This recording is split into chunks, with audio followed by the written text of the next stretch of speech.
IAS Academy. Myself Dr. Vijay Pratap Sahi, Director of Royal IAS Academy. Students, ये सारे lectures जो भी हम आपको इस सीरीज में डाल रहे हैं वो सारी की सारी जो हमारी ऑनलाइन क्लासेस की रिकॉर्डिंग है। आगे आने वाली जितनी भी क्लासेस होगी हम सभी उनकी ऑनलाइन सीरीज आपको डालते रहेंगे और आप सभी को इससे डेफिनेटली बहुत बेनिफिट होगा। Thank you. आइए अब देखते हैं आर्टिकल 20 को। तो फंडामेंटल राइट के आर्टिकल 20 के बारे में थोड़ा सा पहले जान लेते हैं कि वो है क्या। ठीक है,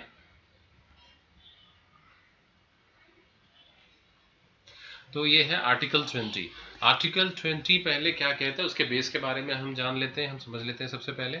अब देखिए यहाँ पर ये बात करता है article 20, protection in respect of conviction for offence, यानी ये कुछ प्रोटेक्शन हमको देता है, कुछ कन्विक्शन से हमको प्रोटेक्शन देता है। बहुत ही इंपॉर्टेंट आर्टिकल है, भी थोड़ा सा बड़ा है, बहुत ही इंपॉर्टेंट आर्टिकल है। इसमें देख लेते हैं पहले क्या क्लॉज दिए गए हैं। इसके जो 3 क्लॉज अलग अलग डिफाइन किए गए हैं वो क्या है। फर्स्ट क्लॉज क्या कहता है, ये कहता है कि no person shall be convicted of any offence except for violation of a law in force at the time of the commission of the act charged as an offense, nor be subjected to a penalty greater than that which might have been inflicted under the law in force at the time of commission of the offense। मतलब ये बात करता है, आप समझो इसको, हमारे legislative को ये राइट है कि वो रेट्रोस्पेक्टिव लॉ बना सकता है, लेकिन यहाँ कुछ रेट्रोस्पेक्टिव लॉ है उसे प्रोटेक्शन दिया गया है।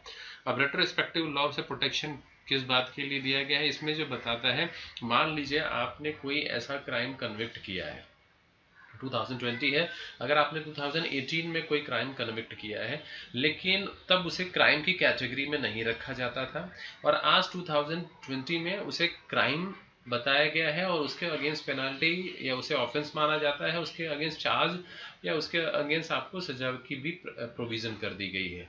तो इस बेसिस पे कि आपने 2018 में वो क्राइम किया था, आज के इस क्लॉज के बेस पे, इस प्रोविजन के बेस पे आपको कहीं भी कन्विक्ट नहीं किया जा सकता है, कोई भी पेनल्टी आप पे इम्पोज नहीं की जा सकती है।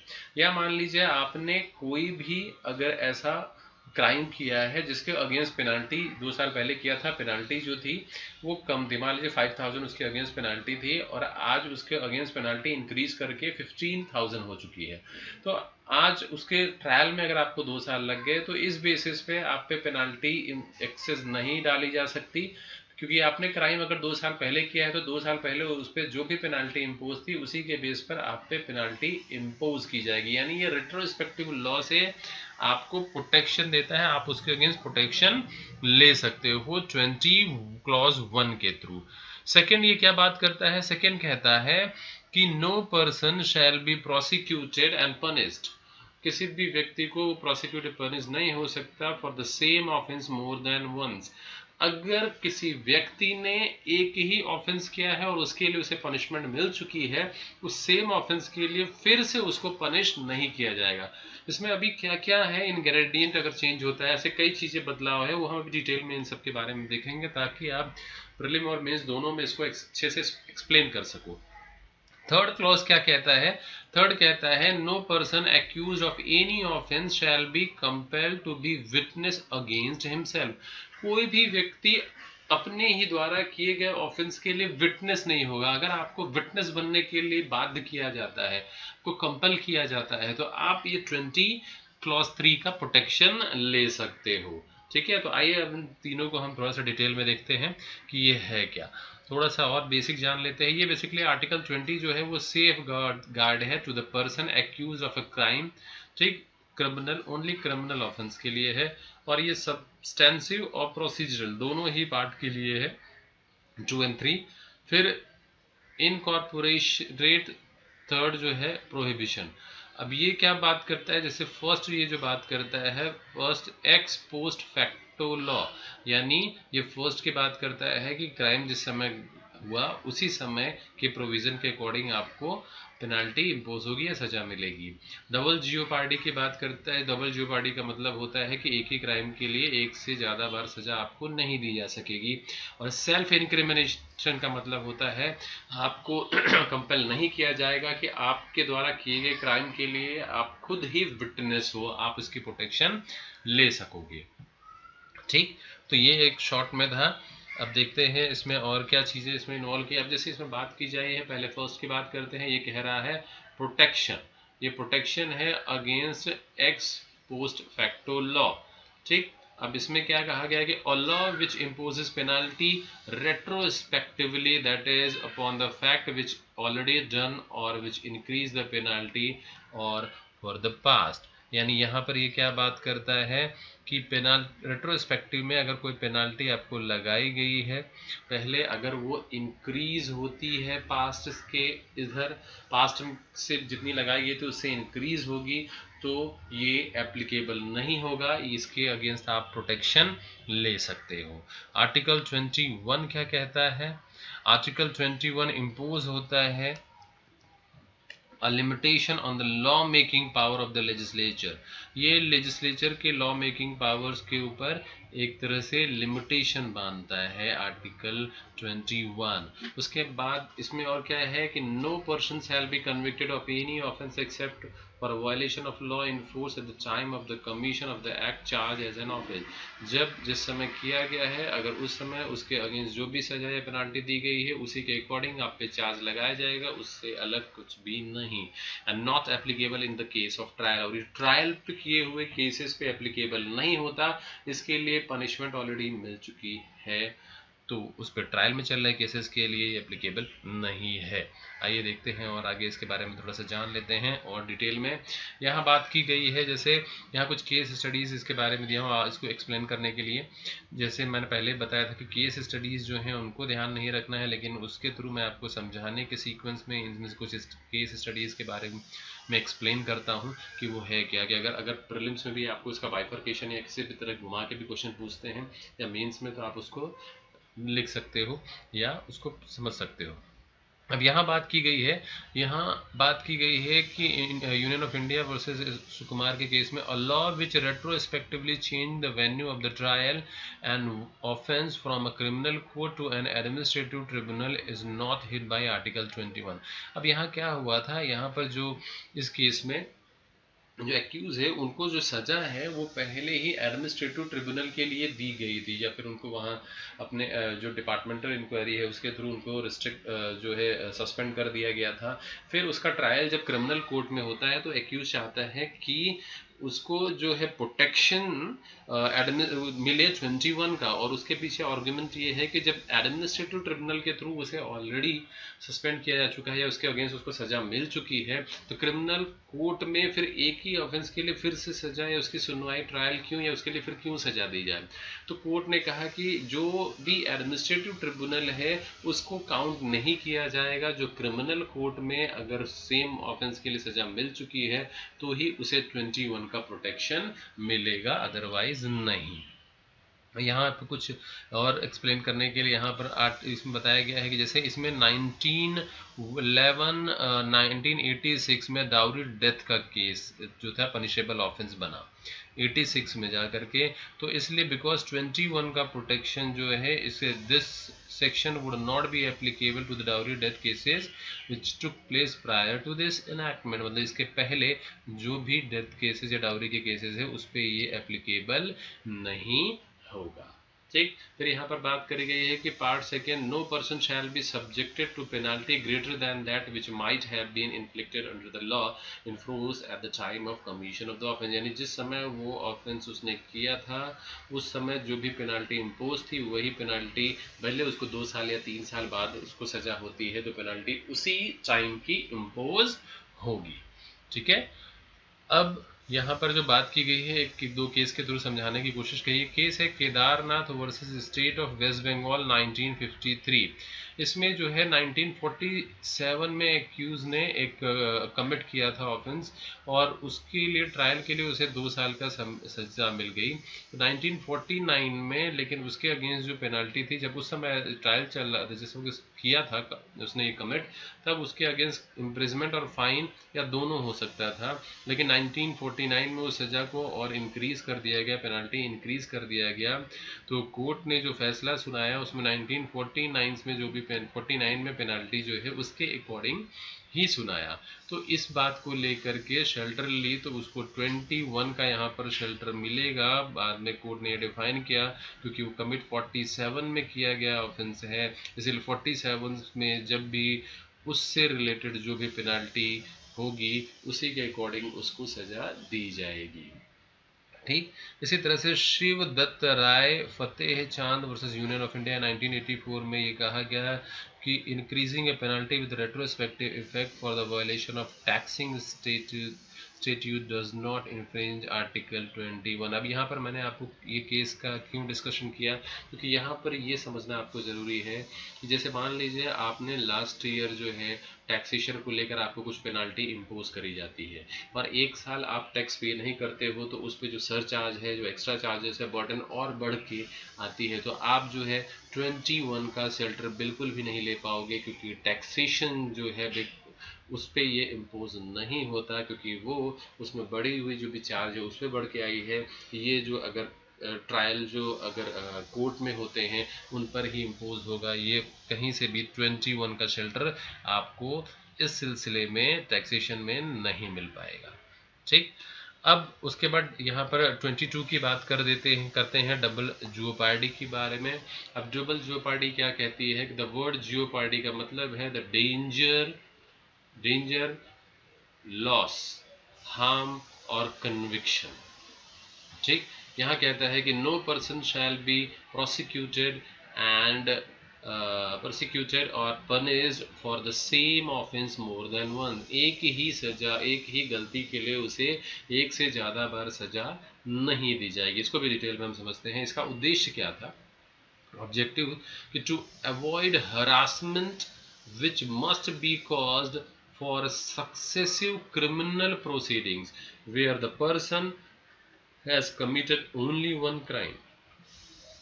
हैरासमेंट को अवॉइड करने के लिए, जिसमें क्रिमिनल प्रोसीडिंग से सक्सेस में अगर हैरासमेंट उस पर किया जाता है या कुछ भी ऐसे, उसको प्रोटेक्ट करने के लिए, उसके प्रोटेक्शन के लिए, जहाँ पर अगर उसने एक ही क्राइम किया है तो बार बार उसी क्राइम के लिए उसको सजा न दी जाए, उसके लिए हैरेस ना किया जाए।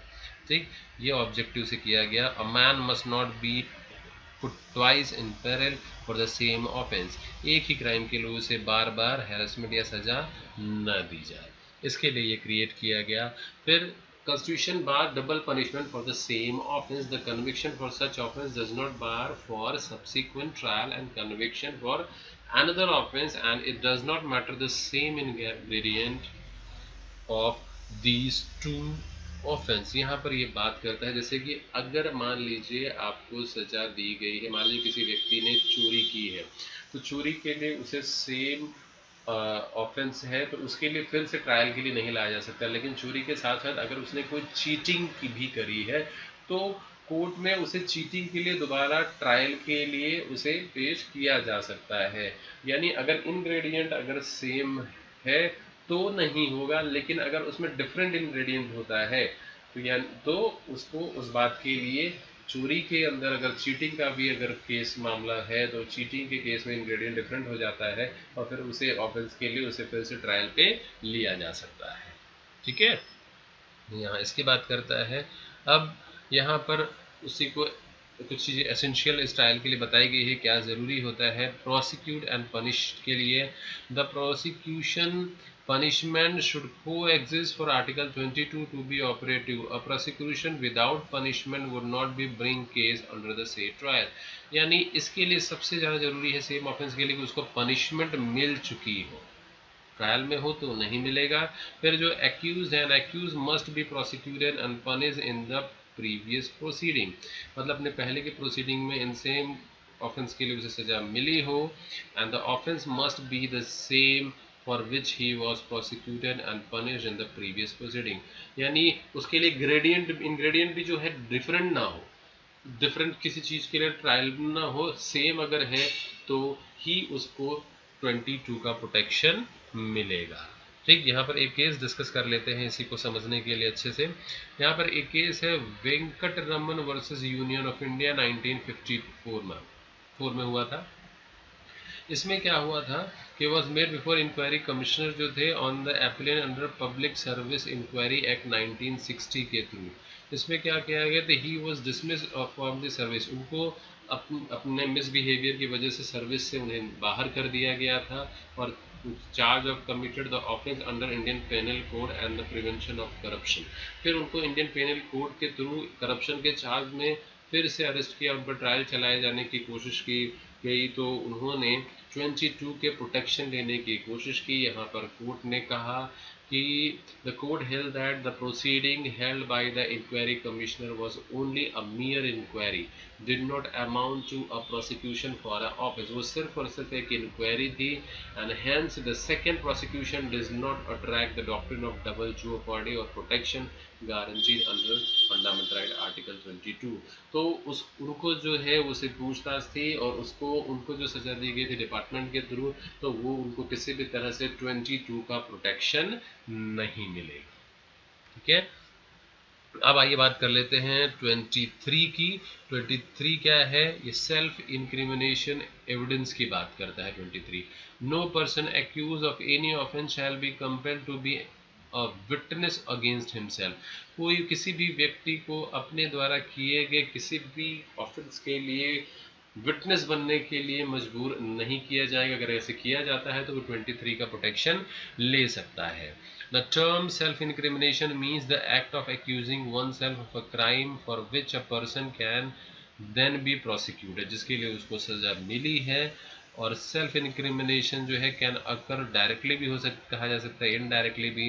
डायरेक्टली का मतलब होगा इंटरोगेशन या इन सब के थ्रू उन्हें विटनेस बनाए जाने की कोशिश की जा रही है, या सेल्फ वो खुद से भी उसे एक्सेप्ट कर लेते हैं, दैट इज डायरेक्ट इनडायरेक्टली मतलब उसने इंटरोगेशन करो, डायरेक्टली मतलब सेल्फ अगर वो कर लेते हैं तो ठीक, उसे हम कहेंगे self incrimination.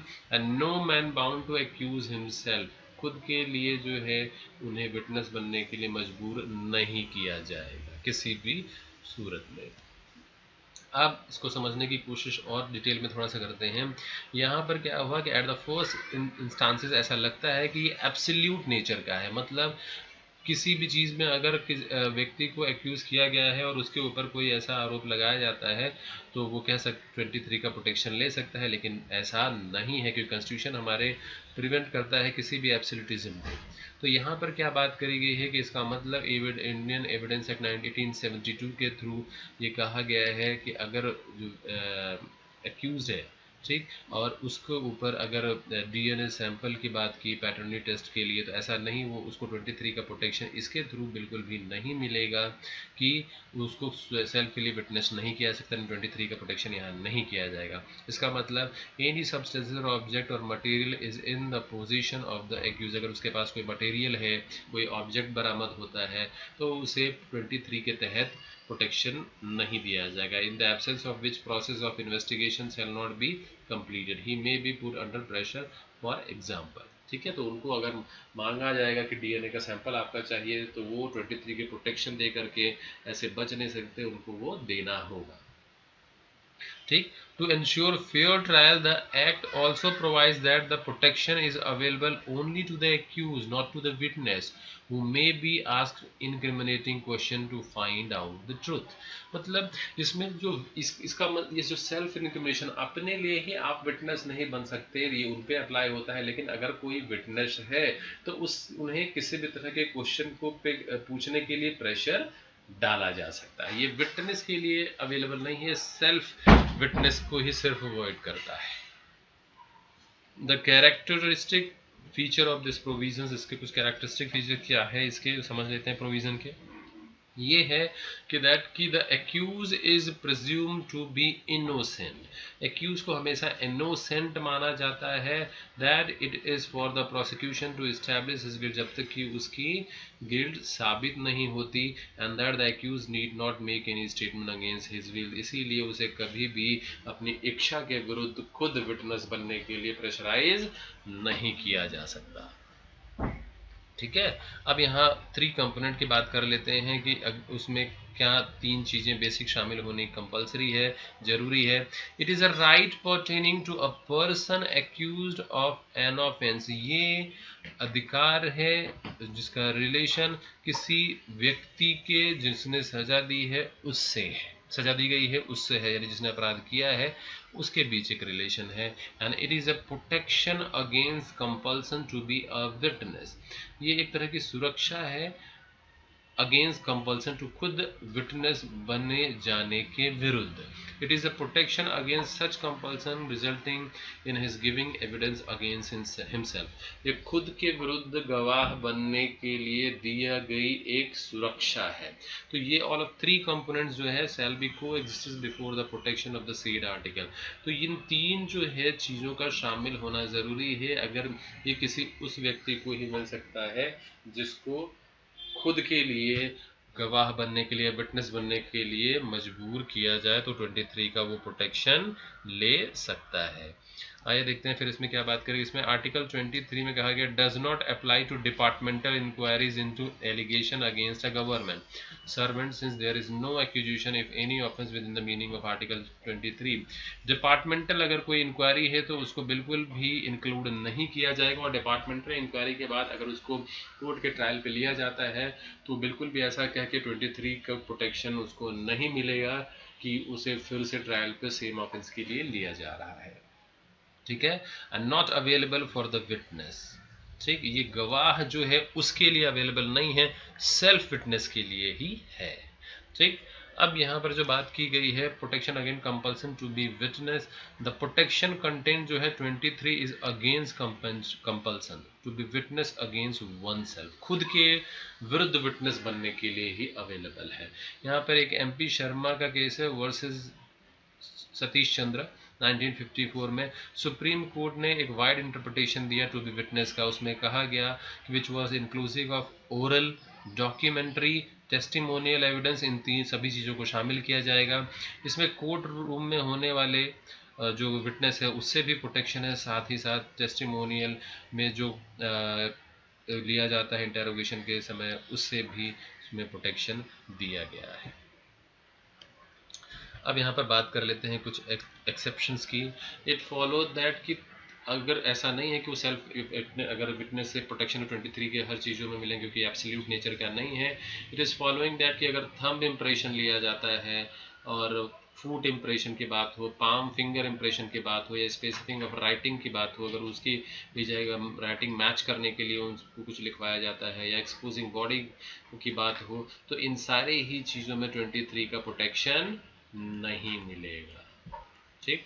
So it's covered by the expression to be a witness under article 23, तो ये उसमें कवर्ड नहीं, नॉट कवर्ड, ये सारी चीज़ें के अंदर प्रोटेक्शन नहीं दिया जाएगा।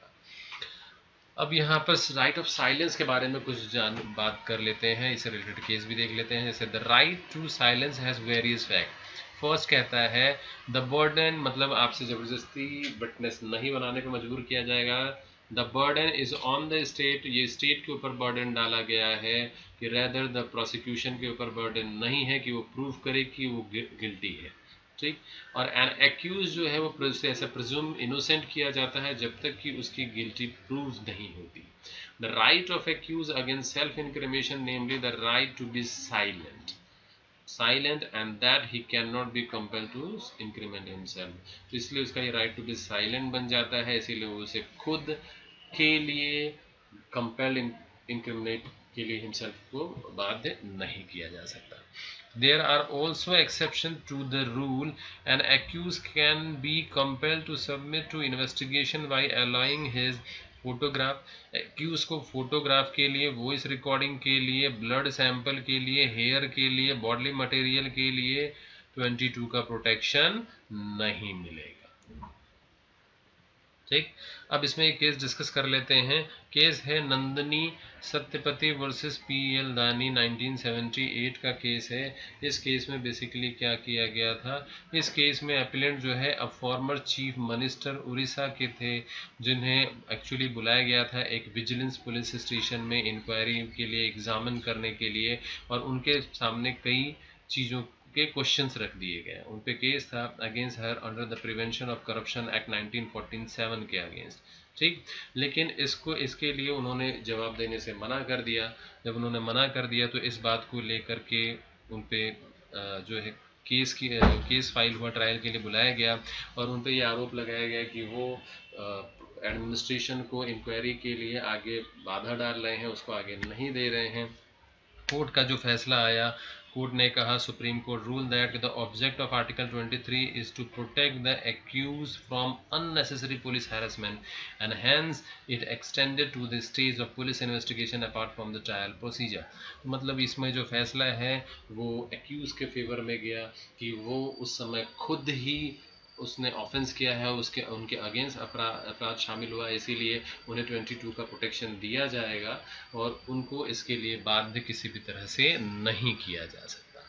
ठीक है, अब यहाँ पर देख लेते हैं कुछ Selvi versus state of Karnataka 2010 का केस। इसमें जस्टिस के.जी. बालकृष्णन ने कुछ कंक्लूजन ड्रॉ किए हैं पैक्स कोर्ट में। इसमें उन्होंने कहा है कि first, the right against self incrimination and personal liberty are non derogable rights. ये जो राइट्स हैं वो नॉन डेरोगेबल का मतलब होता है it's very very important, very very important rights हैं, और ड्यूरिंग द इमरजेंसी यानी इमरजेंसी के समय भी इसको सस्पेंड किसी भी सूरत में नहीं किया जा सकता। फिर नेक्स्ट बात करते हैं जो है कंक्लूजन के, the right of police to investigation and offence and examine any person do not and cannot override constitutional protection in article 23। ये आर्टिकल 23 किसी भी तरह से पुलिस को इन्वेस्टिगेशन करने से इन्वेस्टिगेशन करने से प्रिवेंट नहीं करता है। फिर the protection is available not only at the stage of trial but also at the stage of investigation. ये जो है ट्रायल ही नहीं बल्कि इन्वेस्टिगेशन के समय भी इसकी प्रोटेक्शन मिलेगी, इसकी प्रोटेक्शन दी जाएगी। तो आइए फिर कंक्लूजन देख लें क्या है।